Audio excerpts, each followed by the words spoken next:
Welcome. This past Wednesday, May 19th, the late Malcolm X would have turned 74 years old. In this edition, three women who knew him and knew this exceptional man well will share some of their remembrances of him. Now, in a 1962 speech in Los Angeles, Malcolm had some pointed comments about African-American women. The most disrespected person in America is the black woman. The most unprotected person in America is the black woman. The most neglected person in America is the black woman. And as Muslims, the Honorable Elijah Muhammad teaches us to respect our women and to protect our women. And the only time a Muslim really gets real violent is when someone goes to molest his woman. We will kill you for our woman. I'm making it plain, yes. We will kill you for our woman. We believe that if the white man will do whatever is necessary to see that his woman gets respect and protection, then you and I will never be recognized as men until we stand up like men and place the same penalty over the head of anyone who puts his filthy hands out to put in the direction of our women. So, what brings my busy son here in the middle of the week? I have to talk to you, Mom. It's important. Ah, you met a nice girl. I want to talk about the future and life insurance. It's important for you and Dad to Just last week, your father and I got life insurance from Colonial Penn. At your age and with Dad's health, it's not going to be easy, but... Colonial Penn guaranteed our acceptance. No health questions asked. No medical exam required. How can you afford... Costs as little as 25 cents a day. Less than that fancy newspaper of yours. Hey, Mom's right. That's all it takes to get valuable life insurance from Colonial Penn. You cannot be turned down. Before I agreed to talk about this coverage on TV, I really thought about it. I asked myself if I believed in it, and the answer was yes. I know what happens when people don't have the protection they need. These days, a funeral could cost you over $5,000. Hey, it's not surprising that some people have to ask their kids for help. Do you have enough protection? Let me tell you how to get help, and how to get a free gift, too. Call Colonial Penn and ask about the life insurance that guarantees acceptance to everyone over 50. There's no risk, no obligation, no strings attached. No agent will come to your door, and you'll receive free information in the mail. Where else can you get life insurance for just $6.95 a month per unit? This price won't go up, and your benefit won't decrease because of age. This plan also builds cash value you can borrow against. See what Colonial Penn can do for you. Call now. Call toll-free 1-800-382-6006 for your free information kit. That's 1-800-382-6006. It seems to me yours is the future we should be worried about, William. I wonder if there are any nice girls at Colonial Penn. Call toll-free 1-800-382-6006. You'll also receive this free guide to Social Security. Call now. There's no obligation. 1-800-382-6006. Vicki Garvin is a veteran political activist. I welcome you to Like It Is. She's joined by Jean Reynolds of the Malcolm X Commemoration Committee. Welcome to Like It Is. And Kadia Canton of Mosque Sabur. I welcome you to Like It Is. Thank you. I guess each of you, we might begin this talk by just you letting me know the circumstances under which you first met Malcolm. How did you meet him, Ms. Garvin? I met Malcolm in the 40s when people In armed, innocent Negro. And was it noticed? I And then we'll read in this edition of Like It Is. Right here on Channel 7. Chopper 7 spotted. Bill Butel and the Sword of Islam, tomorrow at 6.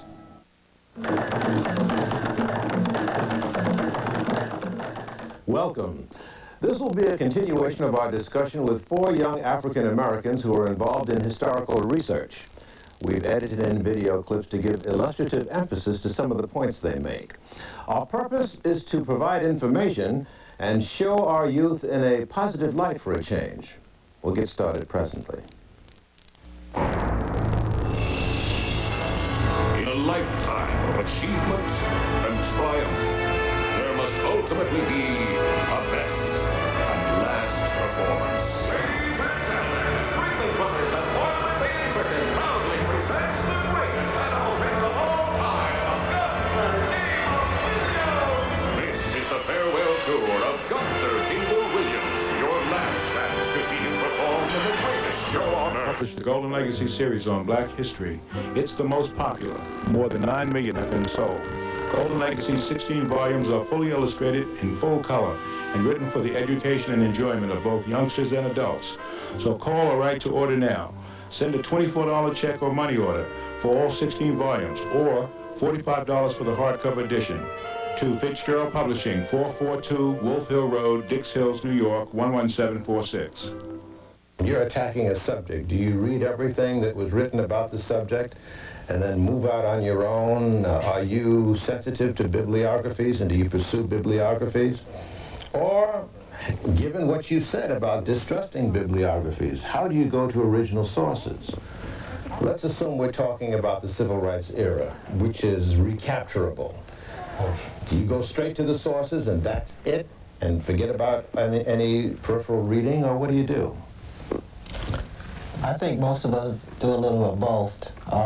But when you're in a graduate program, as Zach and I is, there are a lot of time constraints. You don't have the opportunity, because of the materials aren't available, to go to all of the original sources. And likewise, you may not even have the opportunity to pursue those secondary sources, all of them. But for myself, what I find useful is meeting the requirements of the assignment while at the same time pursuing that interest. That is, continuing to do my reading and go to the original sources, so at some point I can correct my thinking if it's wrong. When you're knee-deep in a particular project, how much time do you devote to reading a day? Usually about 4 or 5 hours. And the reason for that is because also in the academy you're required to teach courses, and you have to spend time to prepare your lectures, meet with students, grade papers, and then you have your own assignments. So I usually try to get 3 or 4 hours a day. Mm-hmm. Is this in the library where you do research kind of reading, or what kind of reading you're talking about? Reading, good solid reading. Going through documents and that sort of reading, or exactly. Reading texts, or what? Reading, and sometimes I find that it depends on the library, because some libraries have materials and some don't, and it's very frustrating when you're looking for a source and you have the source and you can't find it in a library. So sometimes I may spend more hours looking than reading. Do you take a lot of notes when you read? Or do you wait until you finish? I take notes when I read. Mm-hmm. How about you, Mikal? Do you take a lot of notes when you're doing your research? Well, I take a lot of notes. Any field that I look at, I try to familiarize myself with all of the literature in the field. Oh, you do? Yeah. I try to familiarize myself with all the literature in the field, because people have notes, and those notes could direct me to sources. People are making arguments, and I like to be aware of what the arguments are. And so it's very good, in my opinion, to really be abreast of what's going on. And then at the Martin Luther King Papers, I have done extensive bibliographic work on Martin Luther King Jr. But after you do that, you have to, along with doing that, you have to really check original sources. When you're talking about old history, ancient history, of course, original sources are not available. So you really do have to go and read and base your work on what somebody else has written. Is that not right? It's absolutely right. It depends. You've had some enterprising black scholars like Sheikh Anta Diop, renowned Egyptologist, who would go do the archaeological work himself. He didn't rely merely on people like Albert Churchward and Breasted and others. So I think it depends on your initiative, as well as the objective constraints that the brothers talked about. There are objective constraints, but I think you mentioned the civil rights movement. There are special problems, but also special challenges and opportunities that are offered by studying the civil rights movement. As McCall said, I read a book backwards. First thing I want to see is the footnotes or the note on sources. What did you consult first? I also check the preface and introduction. Who did you talk to? Before I mention your perspective, I want to know how you grounded your perspective, what you base it on. Those, as McCall said, you read a bibliography, that directs you to sources. The sources that you find sometimes direct you to other sources. But in our history, often, for instance, one of the sources of information that is least explored to my, bewilderment, I don't understand, is the black press, the radical press, and also personal interviews for that period. People make all types of speculations and assertions and claims about what somebody represented without ever talking to anybody who worked with this person. Or without, as I said, reading these alternative sources that were sometimes more sensitive. Now, the special problem with that is it may be that people feel the objective constraints of time prevent them from doing it. But for instance, if you're interested in looking at Malcolm or Dr. King or the Student Nonviolent Coordinating Committee, the New York Times is indexed. Most black newspapers, which are rich with information, are not indexed. And what it means is you do, as sometimes people do, that is make a chronological list of the articles in the New York Times and hope that the black press to some extent mirrors it, or you have to build a chronology of things that you want to focus on, or the chronology of the life of the person or the subject, and follow it there. Or sometimes you've had to do, as I've had to do, make a comprehensive search of every issue for years. The Caribbean and the Catskills. Paradise Farms. The Paradise Farm Resort is the Caribbean in the Catskills, located in Cutterbackville, New York, in the heart of the Catskill Mountains. The famous Paradise Farm Resort is only 2 hours from New York City and 1.5 hours from New Jersey. Come relax and enjoy great tasting Caribbean and American dishes and have lots of fun both indoors and outdoors. For further information on all rates and reservations, call now 718-658-2266. Dangerous even to go to an original source. Might not that original source want to kind of tilt the story in their favor and not really give you the full story? That's why it's good to go to several original sources. Don't just rely on one. It's just like gathering information on anything or doing detective work. You want to try to consult as many sources as possible.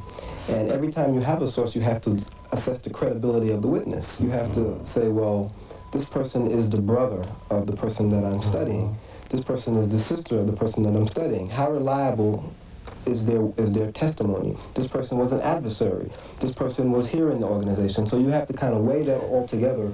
And the primary and secondary research can help you inform you when you do your interviews. Give an example. Before I made any attempt to talk to anyone who worked with Malcolm, I grounded myself as best I could in the primary and secondary literature. So if they made a reference to an individual or to an event or to a place, I'd have some understanding of what it was so as to not miss the significance of it. I would have already constructed chronologies. For instance, when Malcolm visited Ghana twice in 1964. And I interviewed some of Malcolm's friends. The first thing I did was take all the evidence that I had and made a day-by-day chronology. What he did, who he talked to, where he went.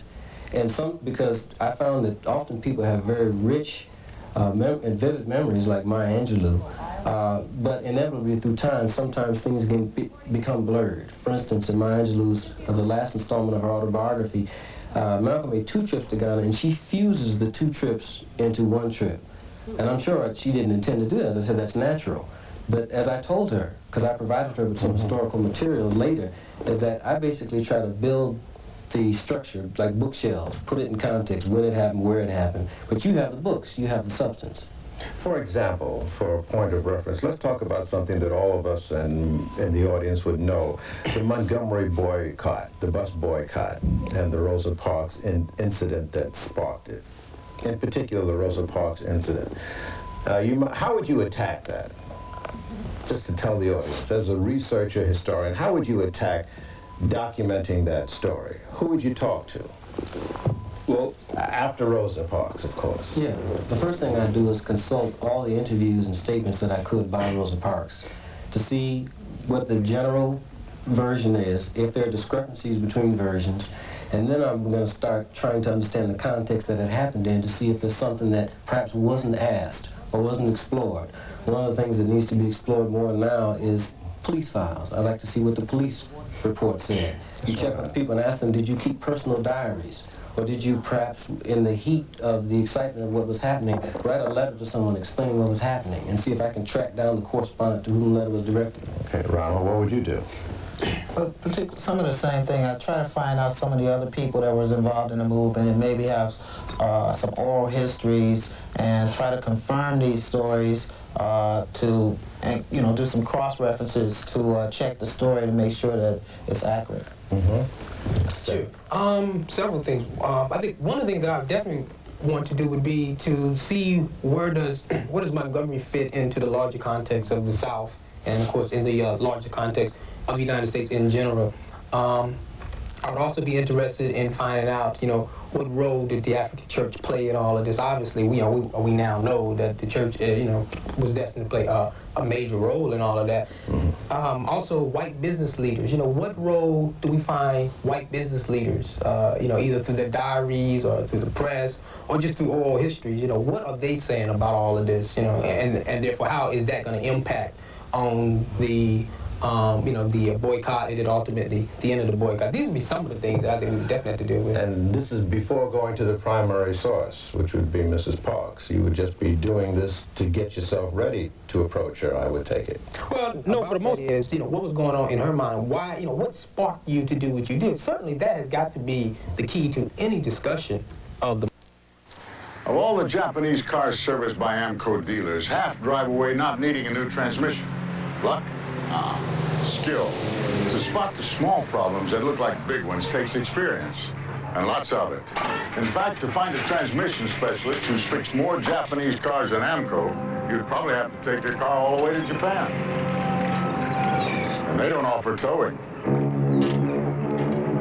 AMCO, AA, MCO. Hey, Vern, it's time to play Sponsor Squares. Here's our first contestant with the best deals you'll find anywhere. Let's take a look. It's the Brick Church President's Day sale. Spectacular savings like a Sony AM/FM cassette Walkman, only $29.99. Or a portable washer-dryer combo, only $118. Only at Brick Church. Well, that's all the time we need. I think when it comes to great deals, we've definitely found a winner. And the savings were behind door number one the whole time. What do we have for him, Johnny? I've seen the same things you're talking about, people who are overburdened with writing responsibilities and teaching responsibilities that have little time to do research. Is it possible to free yourself? It is. I mean, if you want to get tenure. Yeah, but see, that's just it. See, and this is what I'm talking about. Security with value.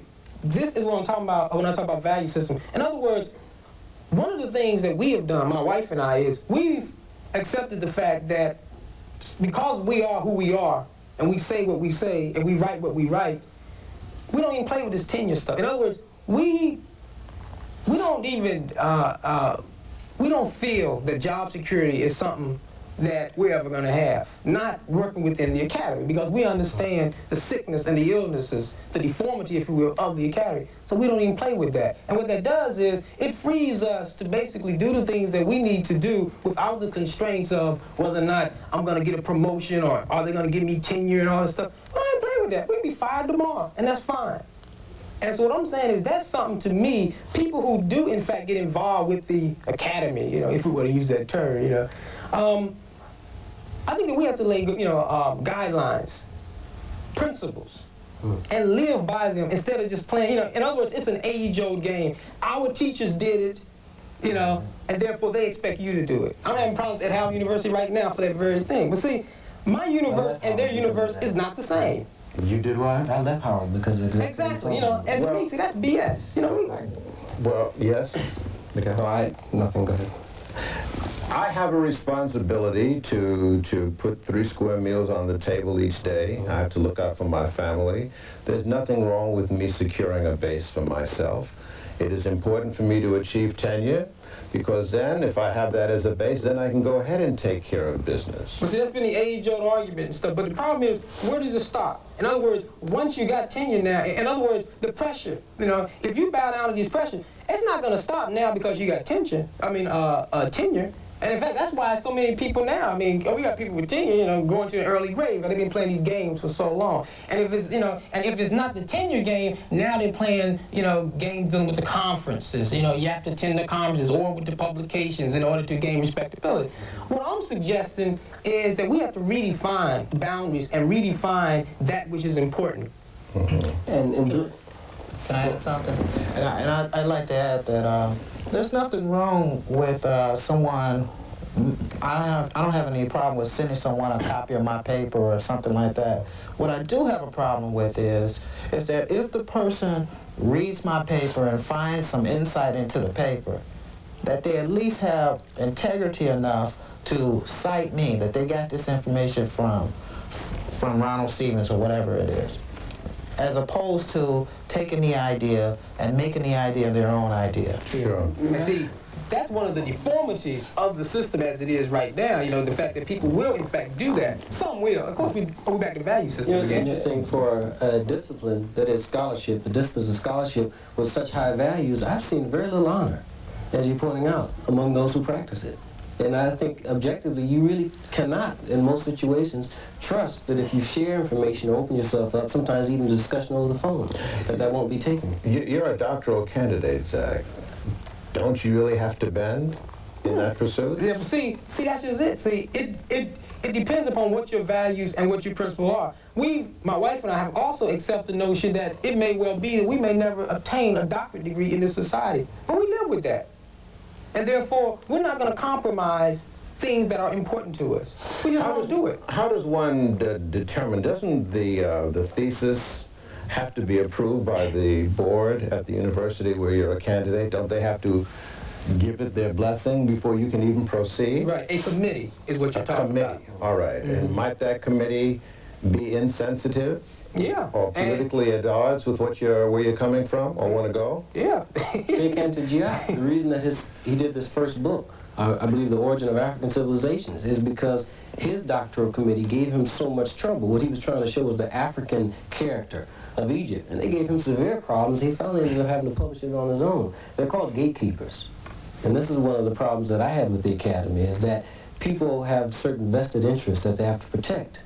And it has very little to do with the quality of your work if you raise certain questions or pose certain perspectives that threaten their vested interests. Exactly. I got to stop. I got a vested interest in taking a commercial break, and I will see to it that we do that. You see to it that you come back with us after this. If your visit to a medical facility is anything like this, you owe it to yourself to be treated in a pleasant environment with an efficient, well-trained staff headed by a competent physician. Dr. Bernard Lewin is an internist with many years' experience. He listens and he cares. Hi, I'm Dr. Lewin. We do routine annual physicals here, as well as exams of the major organ systems like the brain, the lung, the heart, the liver, the kidney, and the colon. I look forward to meeting you whenever the need arises. Call 718-740-5440.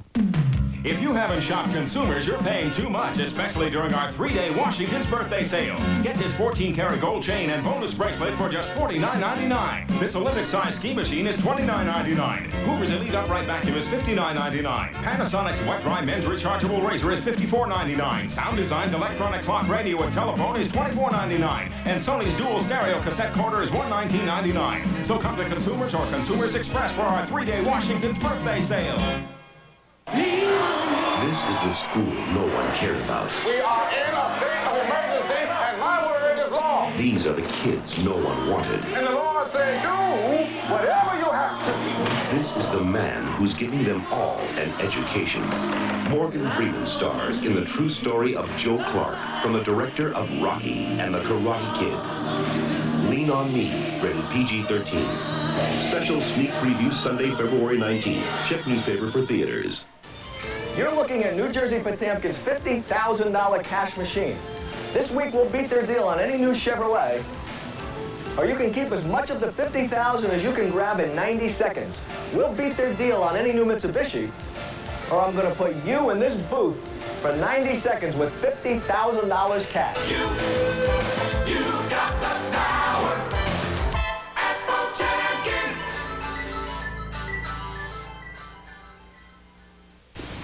I want to talk about some of the the facets of your academic pursuits. Now, you all seem to have a common thread. A tall man by the name of Malcolm X, tall politically and tall physically. With the exception of you, Mikhail, you've been really focused now with the King Papers. What can you gentlemen tell me about the figures of your choice and interest? And what can you tell our audience that you think they need to know about these figures in history? Have they been misportrayed? And if so, what about them has been not told fairly and adequately? Let's start with you, Mikhail. Okay, well, I studied Malcolm too, but I've been working on King lately. There's a couple of things about King that have been misportrayed. And going back to Paul's earlier point, the misportrayal has to do with not just people giving certain opinions, but not really presenting the documents so that people can make certain kinds of assessments themselves. Specifically what? Well, since late 1968 up until the present, and a man just won a Pulitzer Prize for a book on Martin Luther King Jr., there's been this image of Dr. King as one who was kind of like a moderate, a reformer in the earlier period of his life. And after Selma, after the passage in 1965, after the passage of the Voting Rights Act in 1965, that he was radicalized. And this is something that I contest, and I contest it on the basis of the documents that I've seen. And I found, and other scholars, some scholars agree with this, they also are willing to come out and say this is true, that Dr. King in graduate school was a very critical person. He loved the American people. He hated racism. He was very critical of capitalism. He was very critical of certain black middle-class values that he felt contributed to the undermining of all of black people. And he was someone who believed that what you do is you achieve certain objectives, and then on the basis of those objectives, you escalate. And so when Martin Luther King began talking about the Vietnam War, when he began dealing with the situation in the North, the urban situation, not voting, but the economic conditions in the North, the underclass, and when he began dealing with problems of the nuclear threat in the world, he was affected by the movement. But most of his themes, Dr. King was someone who just repeated himself over and over again. And all the themes in his later period are present in his earlier period. It's just that his practice in the earlier period was focused on these civil rights demonstrations. And you had the civil rights demonstrations, plus you had the media presenting a certain image of Dr. King. Plus you had Dr. King talking in a way where he didn't always emphasize certain aspects of his discourse, certain aspects of his message. Because Dr. King was a strategic thinker. He was a strategic thinker. And he made a lot of errors, tactical errors, strategic errors. But he was someone who recognized For example, I can't let you just go on without giving me an example. Well, for instance, when he came back from, when he received the Nobel Peace Prize, he said, this will give me a platform to talk about what he called the triple evils: racism, militarism, and economic exploitation. Now, racism is something that he was dealing with to some extent in the so-called civil rights movement. I say so-called because both he and Malcolm X said it should be called a human rights movement, but we still call it a civil rights movement. But they said it should be called a human rights movement because they had a broader emphasis. So he was dealing with racism to some extent, but economic exploitation and militarism were aspects of his thought from the very beginning. But it was only when he felt he was in a position to really bring these issues to the fore, he felt the movement had gained a certain amount of strength. And he felt, look, we're achieving certain objectives in the fields of civil rights. Now we're getting the vote. What are we going to use the vote for? We're achieving some kind of desegregation, removal of legal segregation. But those measures really don't address the economic, the social, and the cultural problem that affect black people in a very significant way. Some say that we're even more segregated now than we were 20 years ago, and that black people in many ways are worse off now than we were 20 years ago. So encapsulating what you're saying, then, that Martin Luther King always was radical? He always had a very strong radical dimension of his thought. And you can go back to graduate school where he says in a paper, he talks about his anti-capitalist feelings. This is in graduate school. And you can go into sermons that he preached in the late 50s where he talked about, yeah, it's good to have the person on Jericho Road. What's the name of there's a figure, there's a parable, and you give charity on the Jericho Road. I forget the name of that person. But then he said, well, what we need is the whole Jericho Road needs to be transformed. We don't need to just give charity. The society itself needs to be radically changed.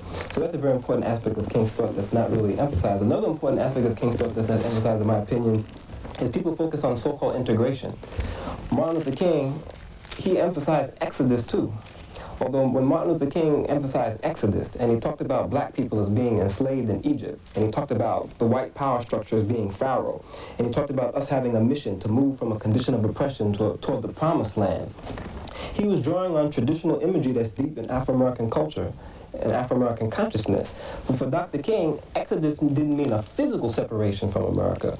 Exodus means that black people should free themselves from what he and Malcolm X called economic exploitation and political domination, and that in moving out of the condition of oppression, that movement out would have a radical influence on America, and you would move out, and at the same time you move out, you try to move in, but what you're moving into is a changed America. It's not the same America it used to be.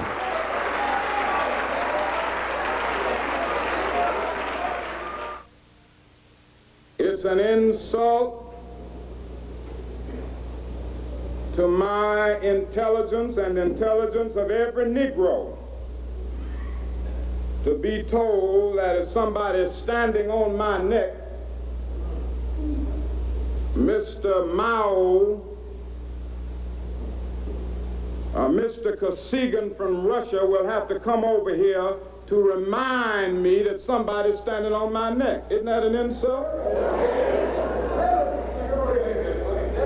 So I want you to tell them tomorrow, Ralph, that we are not communists.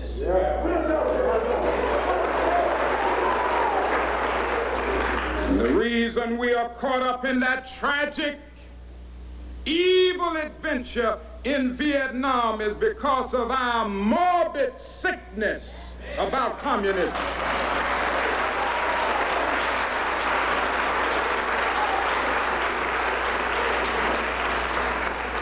We see every revolution in the world as a communist revolution. We call anybody that we don't like a communist, not knowing that the great revolutionary movements in the world today are animated by nationalism, not communism. People want self-determination. Remember how great you felt when your car was new and beautiful? Boy, what a feeling. But how about now when your car is ugly? Better take a look at Maaco's famous half and half car and get in right now on Maaco's chain-wide half-price sale. You get a supreme paint job with new ultraviolet sunscreen coating for longer, better protection. Right, a better paint job at half the price. Here's how. Call 1-800-345-8500 for a free certificate worth 50% off. Maaco's new supreme paint job. Sale ends March 10th, 1989. Act now. Year after year, American Metal Security Door wants to make sure your family and property are safe. American Metal Security Door combines security with beauty and manufactures the patented door with overlapping frames and concealed hinges, which makes our doors Jimmy-proof. You'll note the exposed hardware on our competitors' doors and the vulnerable space between the door and its frame. Call us now or visit any of our 3 locations in Brooklyn, Queens, or the Bronx. American Metal Security Door is growing stronger to serve you better. Don't be fooled by our competitors, and don't hesitate. Call us now for your free estimate, or you may visit any of our 3 locations in Brooklyn, Queens, or the Bronx. We manufacture real security doors, window guards, fences, apartment entrances, and much more. Look for us in your 9X Yellow Pages. And remember, safety begins at home. Security with beauty, the American way. In a lifetime of achievement and triumph, there must ultimately be a best and last performance. Ladies and gentlemen, Ringling Brothers and Waterman Bailey Circus proudly presents the greatest animal trainer of all time, Gunther Gabriel Williams. This is the farewell tour of Gunther Gabriel Williams, show on earth. It's important for us to understand that prior to his death, Malcolm was involved in some things that had extraordinary international implications, if you will. One of the major things he was trying to do prior to his death, he had a campaign to get the United States brought up in the United Nations for violating the human rights, under the Human Rights Declaration, for violating the human rights of African peoples.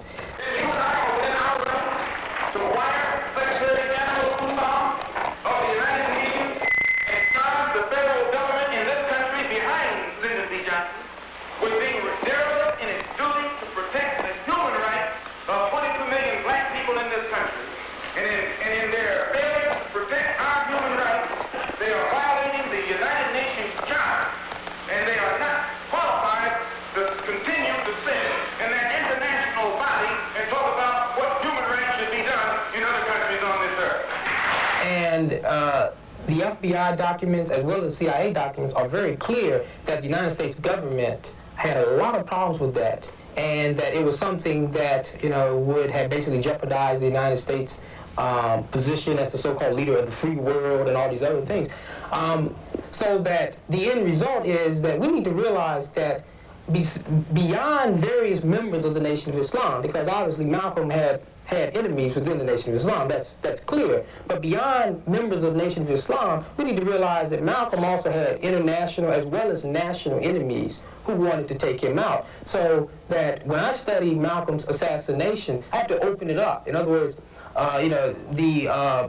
most books are going to tell you that the Nation of Islam killed him, most of the previous published books. More recently published books are going to now bring in the United States government. What I'm basically finding is that in many ways, it was a combination of the two. And I think we also need to realize the fact that we now know, for example, that the FBI under Hoover thoroughly infiltrated the Nation of Islam. City police don't know about it because they have policemen in there. They don't let black people form anything without some policemen in there. And while I was in the black Muslim movement, all of the black Muslim movement, many of the police who were sent to infiltrate us, they're black, would tell me, said, look, I'm a cop, but I have to come. They would tell me. I knew the Muslim movement was full of police. So don't you think anything is going down that they don't know about. The only thing that goes down is what they want to go down. And what they don't want to go down, they don't let it go down. Even when we find the Nation of Islam members doing certain things, and we automatically think, wow, look what the nation is doing to Malcolm, look what the nation is doing to such and such. We need to also, investigate to try to find out whether or not this person is actually a member of the Nation of Islam, or could this person be basically some type of a plant. Okay, let me move on. Ron Stevens. Okay, my interest has been in African-American discourse, and what I've tried to do and what I try to do when I'm in a classroom is to teach our people about our skillful communication skills. And so I looked at three different figures. Malcolm X at an Oxford Union Debate Society, in which Malcolm somehow has captured the format of the British Parliament in their form of debate, where Malcolm begins that speech by directly refuting the previous speaker, who I didn't have an opportunity to look at. And what he does is he does what most scholars call turning the tables. In other words, the opposition makes an argument, Malcolm turns that argument around in his favor. Also in that same speech, Malcolm uses metaphors, effective metaphors, by indicating that the African American, our lives, his line is, our lives are not worth 2 cents. Came up with what they call a civil rights bill in 1964, supposedly to solve our problem, and after the bill was signed, 3 civil rights workers were murdered in cold blood. And the FBI head, Hoover, admits that they know who did it. They've known ever since it happened, and they've done nothing about it. Civil rights bill down the drain. No matter how many bills pass, black people in that country, where I'm from, still our lives are not worth 2 cents. And the government has shown its inability, or either its unwillingness, to do whatever is necessary to protect life and property where the black American is concerned. So my contention is that whenever a people come to the conclusion that the government which they have supported proves itself unwilling or proves itself unable to protect our lives and protect our property because we have the wrong color skin. We are not human beings unless we ourselves band together and do whatever, however, whenever is necessary to see that our lives and our property is protected. And I doubt that any person in here would refuse to do the same thing were he in the same position, or I should say were he in the same condition. And further in that speech, Malcolm, his thesis is developed from the beginning and further developed by numerous examples where he talked about his religion, and he talks about his role as an American Negro, and he talks about how all of that is relevant to the theme, which is extremism in the defense of liberty. I also looked at... How about that reference he made to Hamlet? I read once, passingly, about a man named Shakespeare. I only read about him passingly, but I remember one thing he wrote that kind of moved me. He put it in the mouth of Hamlet, I think it was, who said, "To be or not to be." He was in doubt about something. Whether it was nobler in the mind of man to suffer the slings and arrows of outrageous fortune, moderation, or to take up arms against the sea of troubles and by opposing, end them. And I go for that. If you take up arms, you'll end it. But if you sit around and wait for the one who's in power to make up his mind that he should end it, you'll be waiting a long time. And in my opinion, the young generation of whites, blacks, browns, whatever else there is, you're living at a time of extremism, a time of revolution, a time when there's got to be a change. People in power have misused it, and now there has to be a change, and a better world has to be built, and the only way it's going to be built is with extreme methods. And I, for one, will join in with anyone, don't care what color you are, as long as you want to change this miserable condition that exists on this earth. Thank you. Hamlet, very effective. That's what we call in speech audience adaptation, where the speaker, in the midst of the audience, adapts their message to the audience. It's a very persuasive device. And what he does is, being that he's in London, England, he relates his message by lowering his voice. Oxford lowers his voice and relates the message to the audience. It's a very persuasive, effective rhetorical device. If you really want to stay on top of things, you can plan next year's income tax refund now. How? Well, explain that one to me. I've never heard of anybody else that could do that. Our planned refund program will help you do it. H&R Block will analyze your taxes to plan next year's refund at the amount you choose. If they can tell me ahead of time the changes, and, I would love it.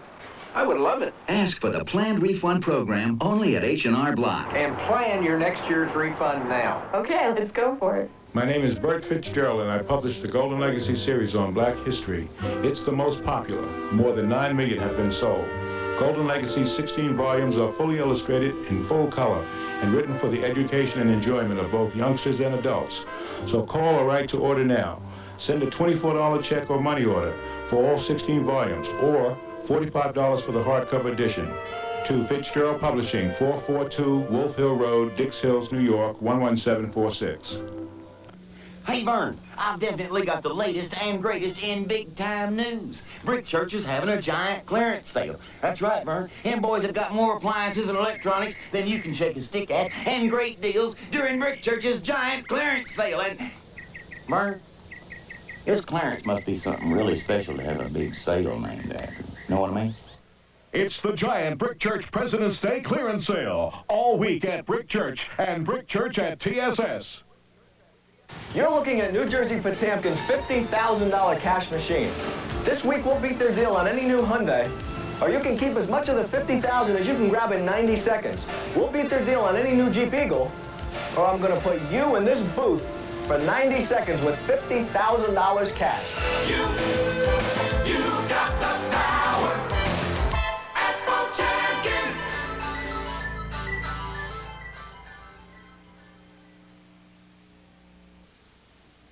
Who are the other two figures that you studied? The other two speakers is Adam Clayton Powell, in which he, right after Congress condemned him and fined him, and the crowd marched to the nation's capital in support of him, and Adam Clayton Powell says, and for all you white faces out there, the same thing can happen to you and your brother. Speaking of what happened to him, the audience, you see, it's like being in a church. You see a lot of call and response, and one brother says, tell it like it is.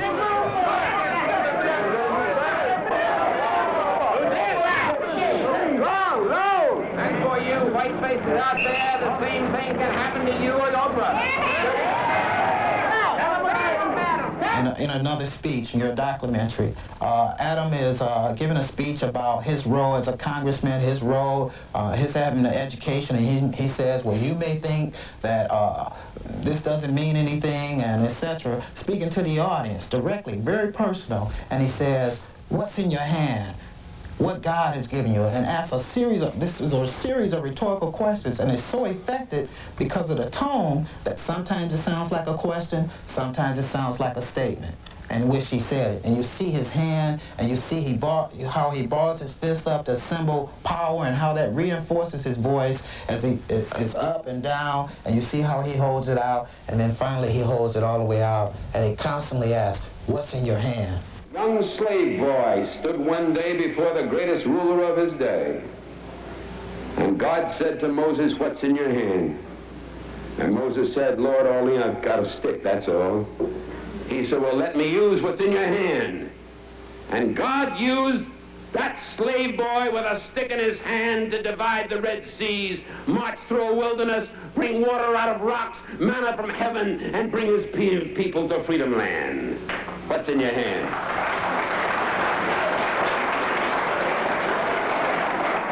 What's in your hand? George Washington Carver, who was so frail that he was traded for a broken down horse as a slave boy.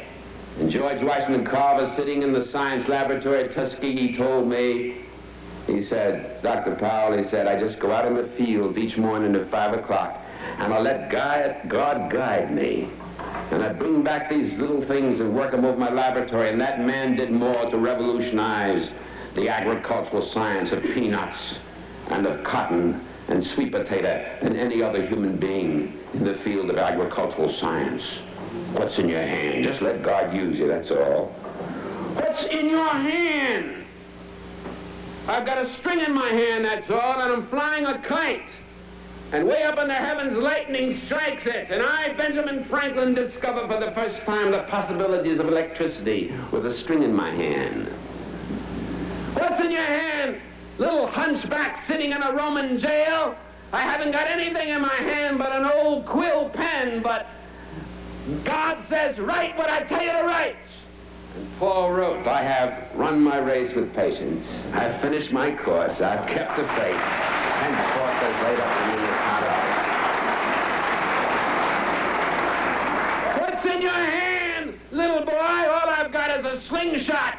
And the enemies of my people are great and big and more numerous than we are. Well, little David, go down to the brook and pick out a few stones and come on back. And close your eyes if you want to, and pull back that slingshot and let him go. And David killed the biggest enemy, the leader of the giants, against his people, and his people became free, just letting God guide a stone in his hand. And a few years passed, and David is a king. And God says, what's in your hand? He said, I've got a harp in my hand. He said, well, David, play on your harp. And he played, the Lord is my shepherd, I shall not want. Maketh me to lie down in green pastures, leadeth me beside still waters.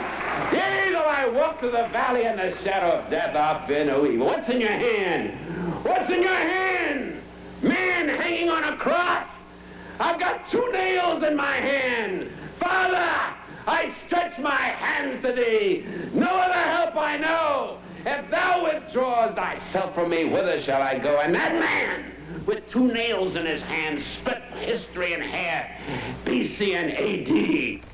The last speaker I looked at was Dr. Martin Luther King Jr., in which he gave a speech why I opposed to the war. And here again we see the skill of an African-American speaker. Dr. King begins by distinguishing the difference between his role in the civil rights and his role as a guy, as his calling to God. As a preacher. Exactly. And he talks about truth and distinguishing the difference between truth and non-truth, and how we should not conform to certain things. But what's interesting about this speech is how Dr. King raises his voice, and he begins by with a low monotone to deliver his message, which is very logical. It's a logical reason why he establishes he should oppose it. But then we see how he raises his voice and his fist raised and his hand raised, and he's speaking of God and his calling to God, and at the same time there's several themes in this speech. For example, there's the theme of culture, there's the theme of family structure, there's the theme of unjust wars, and etc. He makes a lot of themes in this speech. So your mission is to really isolate and dissect these various elements in our black orators and leaders. Absolutely. Okay. Paulie, where are you in your research, and what does it focus on? I did take it. I have no particular perspective that I'm trying to put forth in terms of Malcolm. As I said, I see my role primarily as a documentarian, and I'd like to document as much of his life as possible. My major focus has been one of the biggest gaps that I initially was pointed to by George Brightman. In his book, By Any Means Necessary, he stated that very little had been written about Malcolm's second tour of Africa in 1964, and much of the little written was more fiction than fact. So I spent 7 years trying to document what Malcolm had done during his period abroad. It does violence to the whole thesis of being fair and accurate, but encapsulate, if you would, what we need to know about Malcolm's effectiveness in Africa. What Brother Zach said is documented well. I think he put it well in terms of I do believe that Malcolm posed a threat not only to the United States government, but to Western interests in general. And this is not my statement. There's documentation from representatives of Western governments themselves as to the threat that he posed. In what way? There are two ways to mirror that. Give you an example. One of the things that Western governments tried to do when Malcolm was going throughout Africa, needless to say, there are consuls and embassies for Western countries there. And they were watching and studying him closely. What they did during his lifetime is try to, as much as possible, ignore him, because if they got into conflict with him, it would tend to give strength to what he was representing, that if the government tried to attack him directly. So instead what they did was mostly try to keep mums. A lot of that stuff, however, ended up in State Department files and in the National Archives. And you can see what they were saying behind the scenes. But even if that information wasn't available, interviews with people on the ground and also a study of the press reaction and interviews with people, you can see the tremendous impact that he had. And even if you did not have government documents to say how they responded to it, you can use corollaries. Give an example. If the United States government identified certain countries and individuals as enemies or threats to their interests, see what their relationship was to Malcolm. And then you can extrapolate from that what threat, you can conjecture and extrapolate what threat Malcolm may have posed. And as I said, I continue to your point earlier about do you have a preconceived idea of history when you go into it? I did at first. I no longer have it. I continue to learn from Malcolm and to allow the documentation to then teach me and inform my perspective. It raises questions which I will pursue, but largely I'm continuing to be instructed. And as I said, I'm amazed. After 7 years, in many ways, I think I'm only at the tip of the iceberg in terms of his actual impact. He probably, more than any Afro-American of recent times, since Marcus Garvey actually, established a psychological and spiritual and even to an extent cultural bridge between peoples of African descent all over the world through only 5.5 years in Africa. It's remarkable. I went to Harvard University. It's one of the most international universities on the planet. When I was there, we had students from 93 countries. And I would ask African students, what was your perspective on Afro-Americans before you came here? And I was amazed how many told me we first found out about you through reading Malcolm. And likewise, most Afro-Americans who consider themselves Africa conscious were first led to that through Malcolm. So he not only served as a bridge during his lifetime, but continues to. My own interest in African affairs is from him. Okay. Gentlemen, how would you describe yourselves in the whole course of young men and women your age? Is this some sort of an elitist cadre that I have here? And how do you view those who are involved in academia? Do you sort of look at them with disappointment, disdain, or what? I try to bridge between those in academia and those in the community, and so I like to keep a rapport with the community and make my language simple, not try to talk over anyone's head, but to educate, and I see myself as an educator. Totally. Okay. Yeah, I would say likewise, educator as well as liberator, because like I said, you know, we didn't have time to talk about it, but the American educational system blatantly oppresses us mentally, and therefore part of my task is to help us to free our minds mentally and therefore spiritually, and therefore from there we can then, you know, go about the business of taking care of our problems politically, economically, socially, culturally, etc. I agree with Zach that most of the people that I went to school with looked to me to a disturbing degree like victims. They had already been hit psychologically or wounded spiritually before they ever got to Howard. And so I understand that one of the things, when you hear me criticizing black scholarship or even black people, one of the things that I have to look at is the tremendous strength and resiliency that we've exhibited. I once asked Harold Cruz, who's one of the best minds I think that black people have produced in the last 30 years, and he's a statistician. And I asked Dr. Cruz, the author of The Crisis of the Negro Intellectual, laughingly, are we going to make it?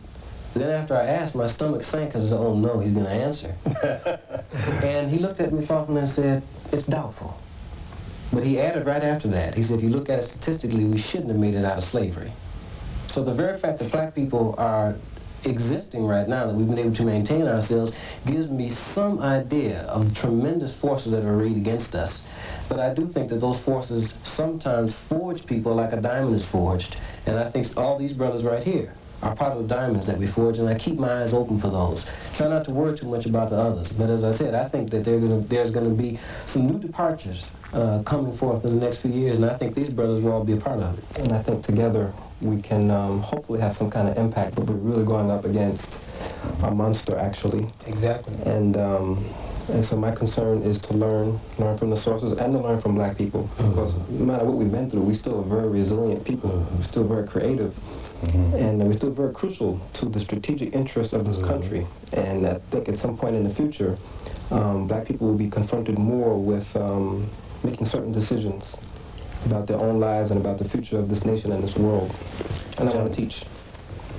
On that note, I say thank you. We must draw this discussion to a close, and I thank each and every one of you. Thank you. Thank you, Ron. Send $4 to Like It Is Transcripts, Journal Graphics, 267 Broadway, New York, New York, 10007. Or call 212-227-READ. Rush service is available.